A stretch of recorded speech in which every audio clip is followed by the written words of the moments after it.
Welcome to digital news. इस समय social media से लेकर के राजनीतिक गलियारों तक में चर्चा का विषय बने हुए सारस पक्षी को देखने के लिए समाजवादी पार्टी के अध्यक्ष अखिलेश यादव कानपुर के चिड़ियाघर पहुंचे। सारस पक्षी को लेकर के अखिलेश यादव ने कहा कि ये सरकार बेजुबान पक्षी से भी बदला ले रही है। अखिलेश यादव ने कहा कि सरकार सारस और बारहसिंगा के लिए सफारी बनाने जा रही है। अगर वाकई में किसी जानवर के लिए कुछ बनाना ही है तो सांड सफारी बना दो, क्योंकि ऐसा कोई दिन नहीं जाता जब सांडों की वजह से किसी की जान ना जा रही हो। वहीं अखिलेश यादव ने सारस के दोस्त आरिफ से भी मुलाकात की। उसने हम लोग खबरें देखी। नेचुरल फूड जो है वो ज्यादा नहीं पसंद कर रहा है। पका पकाया में शादी हो गया।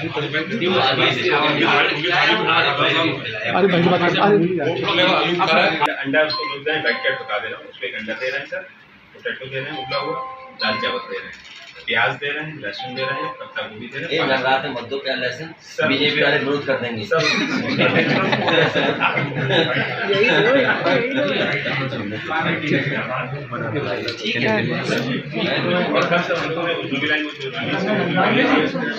आपको एक चीज और दिखाएंगे सर। अभी हमारे पास बच्चा सर आए थे।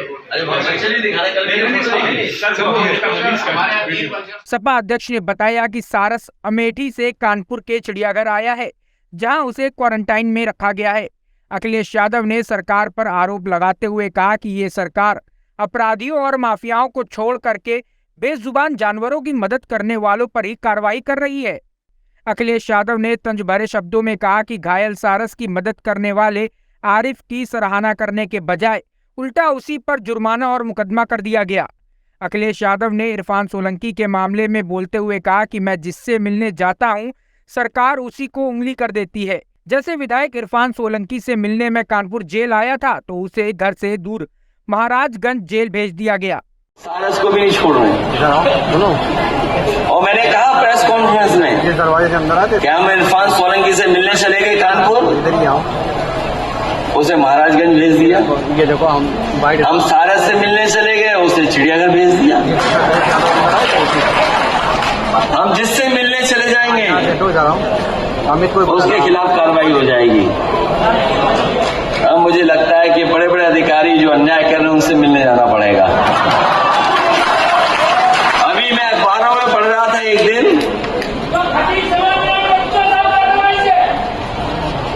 अखबार में पढ़ रहा था कि अब मुख्यमंत्री जी सारस के लिए और बारहसिंगा के लिए कोई सफारी बनाने जा रहे हैं। हम उनसे निवेदन करेंगे कि किसी जानवर के लिए अगर बनानी है आपको सफारी तो सांड सफारी बना लो। ये सांड डेली किसी न किसी को मार रहे हैं। ये किसी दिन नहीं, कोई दिन नहीं जाता जिस दिन किसी न किसी की जान न जा रही हो।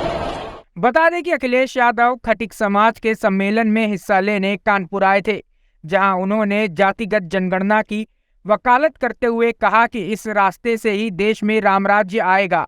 सभी समाज को एकजुट होने की जरूरत है। 2024 का चुनाव संविधान बचाने का आखिरी चुनाव है, इसके बाद मौका नहीं मिलेगा।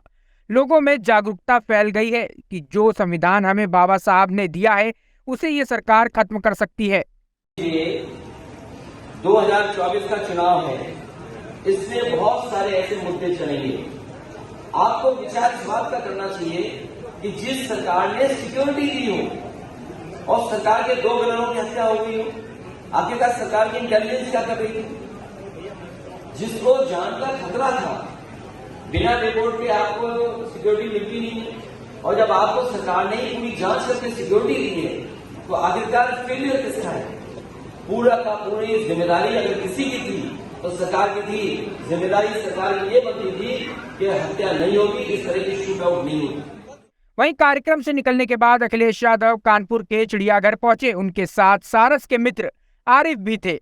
चिड़ियाघर में उन्हें ऑनलाइन सारस को दिखाया गया, क्योंकि सारस को क्वारंटाइन किया गया था। सारस को देखने के बाद अखिलेश यादव ने मीडिया से बातचीत करते हुए कहा कि जो लोग आज दूसरे के लिए गड्ढा खोद रहे हैं वे ये समझ ले कि गड्ढे अपने लिए खोद रहे हैं। अखिलेश यादव ने इशारों में चेतावनी देते हुए कहा कि जो आज आप बो रहे हैं वो ही कल आपको ही काटना पड़ेगा। वहीं सारस के दोस्त आरिफ को लेकर के कहा कि जुर्माना और अन्य कार्रवाई नहीं होनी चाहिए थी, सारस को उसके नेचुरल हैबिटेट में छोड़ा जाना चाहिए। सपा अध्यक्ष ने मांग की है कि सारस का क्वारंटीन पीरियड खत्म होने के बाद उन्हें सारस को करीब से देखने को दिया जाना चाहिए। तुम मरवाओगे? मुझे खुशी है इस बात की कि यहाँ के विभाग के लोगों ने, क्योंकि क्वारंटीन किया है सारस, इसलिए मौके पे नहीं दिखा सकते थे, उन्होंने सीसीटीवी लगा करके और टीवी के माध्यम से हम लोगों को दिखाया है। मुझे उम्मीद है इसकी देखभाल करेंगे, सेवा करेंगे और उसके बाद सरकार ऐसा निर्णय ले और वन विभाग के लोगों की सूझबूझ की मदद लेकर के जहाँ सबसे ज़्यादा सारस हैं वहाँ भेजे जाएं। मुझे याद है समाजवादी सरकार में सारस के लिए संरक्षण केंद्र बनाने के लिए पैसा दिया गया था, बजट की तैयारी की गई थी और इटावा में लाइन सफारी के आसपास या समान या सरसई नाबर, लाग बहुसी, इनके किनारे कहीं सारस का संरक्षण केंद्र बन जाए। और इसलिए ज़रूरी था क्योंकि उस इलाके में इटावा, मैनपुरी, फिरोजाबाद, कानपुर देहात, रायबरेली, इधर सारस की संख्या बहुत है। सारस की संख्या जहाँ बहुत है वहीं सारस हमारा स्टेट बर्ड भी है। मैं सबसे ज़्यादा धन्यवाद और बधाई आरिफ को दूंगा कि जब सारस घायल हुआ, चोट लगी उसके पैर में, उड़ नहीं पा रहा था, उस समय सबसे ज़्यादा सेवा करना, उसका इलाज कराना, मदद करना, ये आरिफ ने किया। और क्योंकि आज के समय पर हर चीज़ लोग अपने सोशल मीडिया के माध्यम से अच्छी चीज़ को दूसरे तक पहुंचाना चाहते हैं, तो हो सकता है आरिफ से ये गलती हुई हो कि वीडियो बना करके और उसकी कुछ रिकॉर्डिंग कर करके लोग जाने कि देखिए एक पक्षी और एक इंसान के बीच में कैसे रिश्ता डेवलप हो सकता है। कम से कम वन विभाग के और जानकार लोगों को, जो एक्सपर्ट हैं बर्ड्स में, उनको इस पर स्टडी करनी चाहिए थी कि आरिफ की काबिलियत और आरिफ की सूझबूझ ने एक सारस को अपना मित्र बना लिया और मित्र बना करके उसके साथ रहने लगा। सारस को उन्होंने कैद नहीं किया, सारस के उन्होंने आज़ादी नहीं छीनी, लेकिन सरकार सारस की आज़ादी छीनी। उसको उठा करके लेकर के पहले रायबरेली में बंद कर दिया, जब खुला छोड़ा तो वो अपने आप उड़ गया। मैं उन गाँव के लोगों का भी धन्यवाद दूंगा जिन्होंने कुत्तों से बचाया और जानवरों से बचाया और रात भर सेवा की, दूध पिलाया, पानी पिलाया, उसके बाद वापस वन विभाग को दे दिया। अब वन विभाग की और फॉरेस्ट की जिम्मेदारी है कि सारस को उसका संरक्षण करें, उसका स्वास्थ्य बेहतर हो और जो उसका नेचुरल हैबिटेट है उसमें उसको छोड़ें। और जो मुकदमे लगे हैं, जब सारस आपके पास आ गया, सीसीटीवी पे आप देख रहे हो, हमें भी दिखा दिया, तो अब आरिफ पे जुर्माना और कानून की धाराएं क्यों? अगर आरिफ पे कोई कानून बनता है कि जिसके खिलाफ, जिसके तहत कार्रवाई कर रहे हैं, तो आप पिंजड़े में बंद कर रहे हैं, उसके लिए भी कार्रवाई कर सकते हैं, उसका भी कानून है।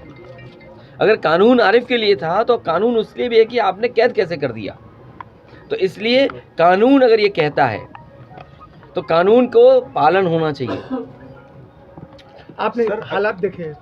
मुझे तो जानकारी मिली और सीसीटीवी के माध्यम से देखा। मैं धन्यवाद देता हूँ कम से कम उन्होंने सीसीटीवी के माध्यम से दिखाया और क्वारंटीन होने के बाद हम कहेंगे कि हम लोगों को पास से दिखाएं। सर, राहुल गांधी डिस्क्वालीफाई हो गए क्या? 24 आरिफ और सारस की दोस्ती दिनों से थी, आपको जब पता चला तो आप मिलने गए, उसके बाद ही दोनों को जुदा कर दिया, क्या कहेंगे? ये कमाल की सरकार है, मैं जिससे मिलने जाता हूँ उस पर कार्रवाई हो जाती है। और ये कोई अच्छी परंपरा नहीं है। अगर आप गड्ढे खोद रहे हो तो ये समझ लो गड्ढे अपने लिए खोद रहे हो, और अगर आप जो आज बो रहे हो वो कल काटना भी पड़ेगा आपको। तो अगर आप ये परंपरा डाल दोगे कि अगर मैं किसी इरफान विधायक से मिलने चला जाऊं तो आप महाराजगंज भेज देंगे घर से दूर, कोई हमारी पार्टी का करीब है तो उसके झूठे मुकदमे लगा देंगे आप। आरिफ जो सारस की सेवा कर रहा था, मैं जानना चाहता हूं जब उसको मदद की ज़रूरत थी तो ये कहाँ थे? जब वो घायल सारस था तब सरकार और सरकार के लोग कहाँ थे? तो कम से कम सरकार को ऐसे लोगों का सम्मान करना चाहिए था और कम से कम पुरस्कार देना चाहिए था, जिससे कम से कम लोगों को सारस या किसी पक्षी के प्रति प्रेम बढ़ता। सर, राहुल गांधी डिस्क्वालीफाई हो गए, क्या पीएम मोदी एक ही फेस होंगे 2024 में? नहीं, ये साजिश षड्यंत्र बड़ा है, इसलिए आप समझदारी से काम लीजिए। रीजनल पार्टियां लगातार मुकाबला कर रही हैं बीजेपी का, और बीजेपी से मुकाबला करने के लिए स्वतंत्र है कांग्रेस या अन्य दल, वो किस रूप में किसके साथ खड़े। सर लोकसभा में 24 में क्या कांग्रेस के साथ होगी सपा? 24 में भारतीय जनता पार्टी का सफाया होगा, और समाजवादी पार्टी का जो आज गठबंधन जो दल हमारे साथ हैं, उन्हीं के साथ हम चुनाव लड़ने जा रहे हैं। जिससे मिलने जा रहा है उस पर कार्रवाई होगी, आप किससे मिलने हैं? मैं अगला तुमसे मिलूंगा। मैं चाहता हूँ तुम पे भी कार्रवाई हो, सर आज सारस से मिलने जिससे लोकप्रिय आप भी हो जाओ। आज कानपुर आए हैं, इस तरह से सारा तो आपने जान क्या करना चाहेंगे इस बारे में? है यहाँ पे क्वारंटीन किया गया है, जब क्वारंटीन डेट खत्म होगी तो आएंगे मिलने फिर दोबारा। तो ऊपर मुकदमा किया गया था, देखा जाएगा। Hey there. Subscribe to my channel and also press this bell icon so you can get latest video notifications. And this is absolutely free.